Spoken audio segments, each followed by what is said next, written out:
Minsan ay mga tao nagtatanong kung bakit hindi ako pumunla. Masipag naman ako. Maaga ako gumising. Nagtatrabaho naman ako. Bahagi ng pagkilos na kung saan ay nakita natin. Sabi nga ay pagkakataon gumising. Sabi ng iba ay yung turo ng alin. May turo kasi na fatalism. Ano kung minsan yung sabi ng iba, yung yan na ang iyong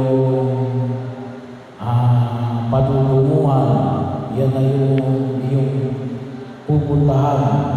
Kung minsan yung mga tinatawag tayo mga path-breeding. Ito, mahirap ito. Ito, mayaman ito. Nakikita lang daw sa buhit ng mga kamay. Bahagi yun na maliwanag na alin.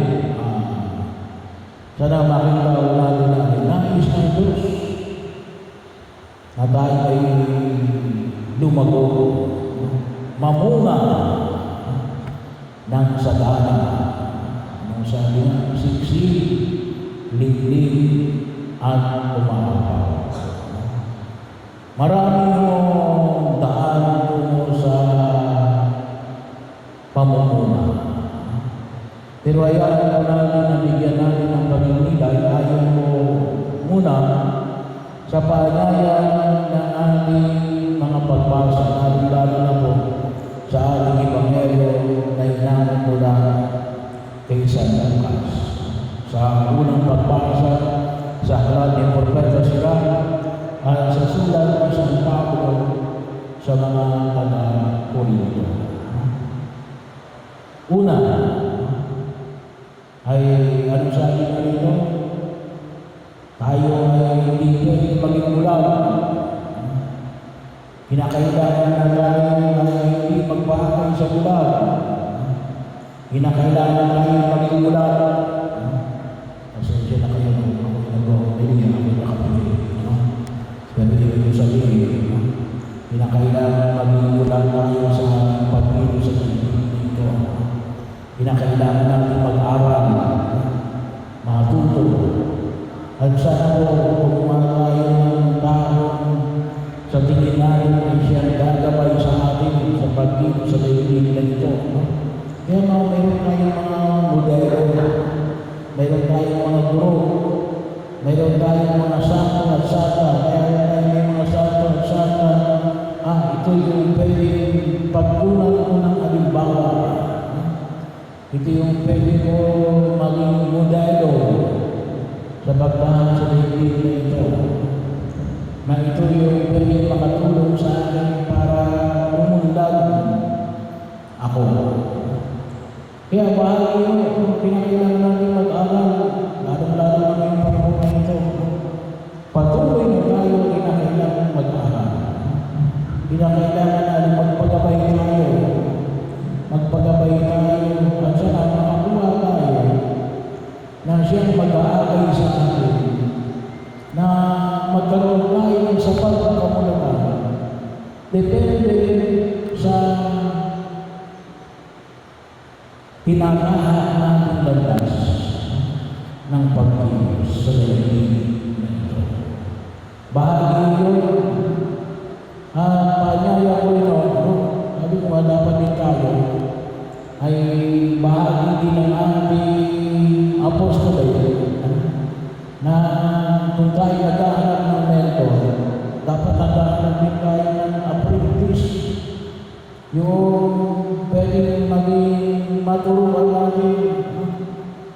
Sabi nga natin, magaling ka na, pero pagkatapos mo, wala na. Bahagi yun. Mali yun. Yung sabi mo na ikaw lang ang magaling, tapos wala ka naging kasunod. O wala pa na sa ipinayang maging kapantay mo man lang. Kung minsan iba ayaw magturo kasi na baka hanggang nila rin. Mahihigitan sila. Hindi yun. Isang karangalan na nakikita na malulit. Malaki na itulong ng daan ito sa akin, kaya ako bulan. Kasi ginabayan ako.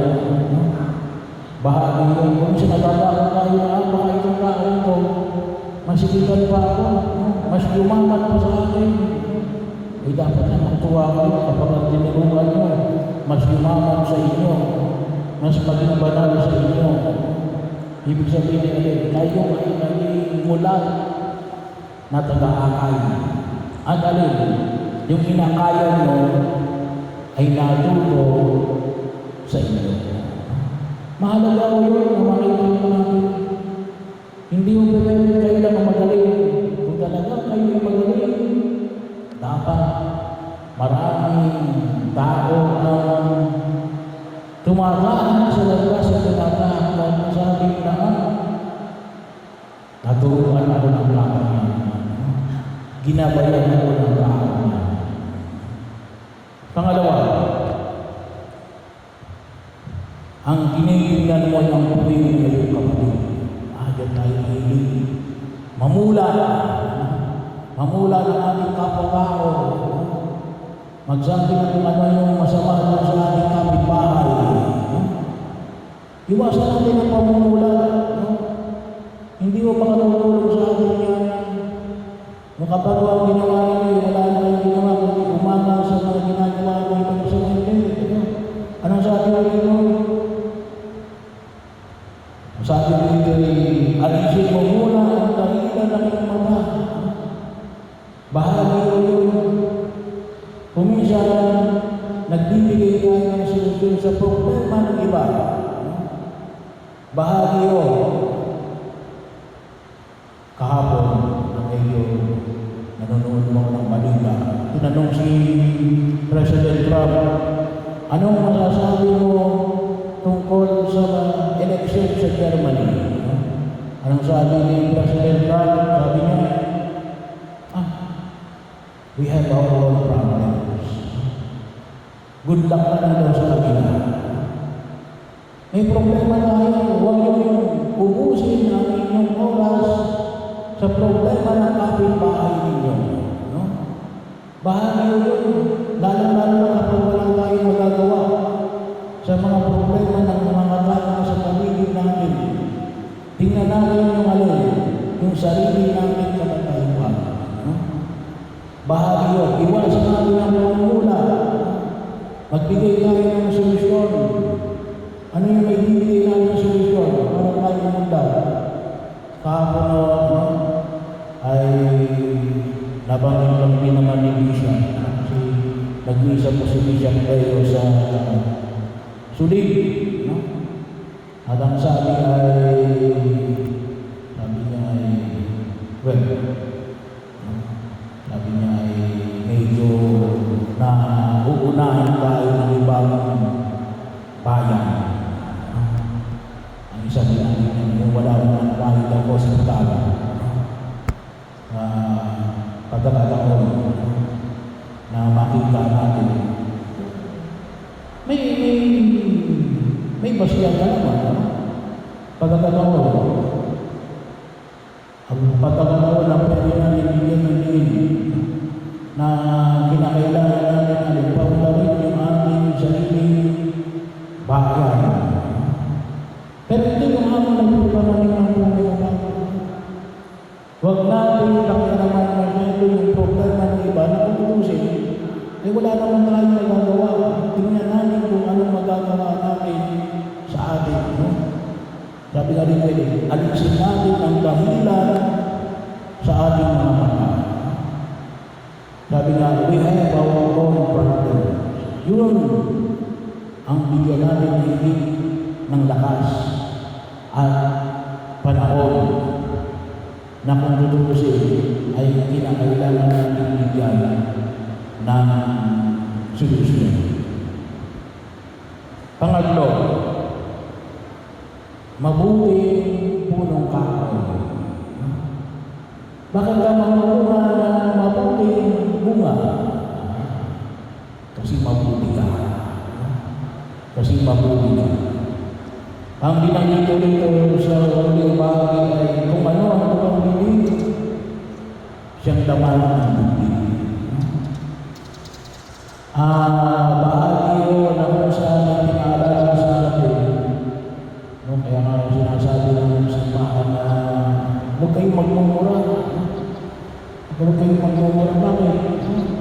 Yan bagay yung naman ang bibig mo, yung murahin yung kapwa mo. Hindi mo mabuti. Anong sabi nga rin mo sa aklat ng Pagkaiba sila sa unang pagbasa? Nakikita daw ang tunay na kahalagahan ng tao kapag siya nagsasalita.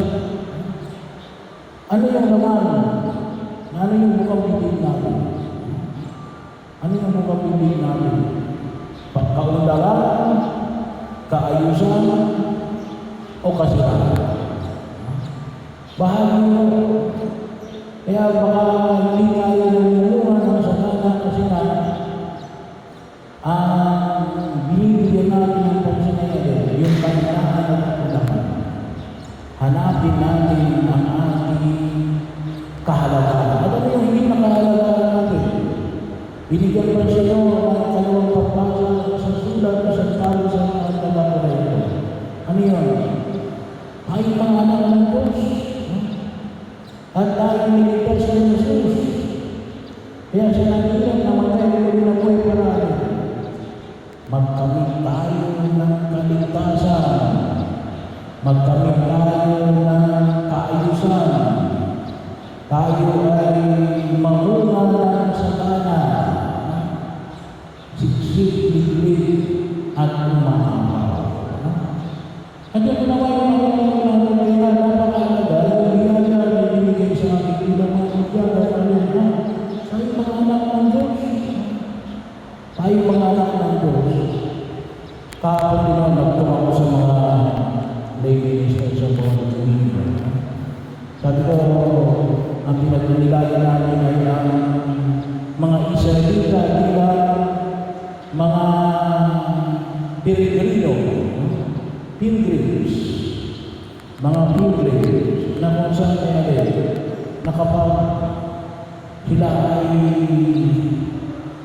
nakita natin ang kanilang pagbabago mula sa pagiging mga bayan na inalipin hanggang makapilay na rin yung bayan ipinangako sa kanila ng Diyos. Bahagi bilang isang malakas na bayan. Ba't nila nagawa yun? Nakalabas sila ng Egypt, nakapagtayo sila ng sarili nilang bansa. At hanggang ngayon ay malakas pa. Bahagi yun. Sabi nga, disyerto yun. Kung sa disyerto, nakapag-export sila ng ng prutas mula sa disyerto. Bahagi yun. Kasi ang dami yun. Kasi yung kaginangalan, ito ang bayan pinili ng Diyos. Tayo rin ay kabilang din sa bayan pinili ng Diyos. Mula nang tayo binigyan. At gusto ng Diyos natin na tayo umundan. Tayo umundan. Hindi gusto ng Diyos natin tayo masagla sa kasalanan na nagdudulot sa ating ng kahirapan at pagdurusa. Ang dulot na lang Diyos sa ating ngayon, kaligayahan walang hanggan. At yung kaligayahan walang hanggan, hindi nagsisimula sa langit. Kinakailangan natin makita. At saan ang makita natin? Yun yung dahilan kung bakit si Jesus ay namatay sa krus. Iligtas tayo sa kamatayan, iligtas tayo sa kasalanan, iligtas tayo sa kahirapan. At makita natin yung tunay na kagandahan ng loob ng Diyos. Dito po tayo para tayo maging mabuting mga puno na mamunga ng sagana. Una, at tayo ay kinakailangan maging mulat at maghanap tayo ng mga taong pwede gumabay sa atin, mga mulat na nag-aakay at maging mulat na mga akay. Pangalawa, nawa ay iwasan natin ang pangungula ng iba. Magantog tayo ng solusyon, hindi problema. Pangatlo, makita natin yung dakilang biyaya na pinagkaloob ng Diyos sa atin, na nais niyang makamit natin sa kalagayan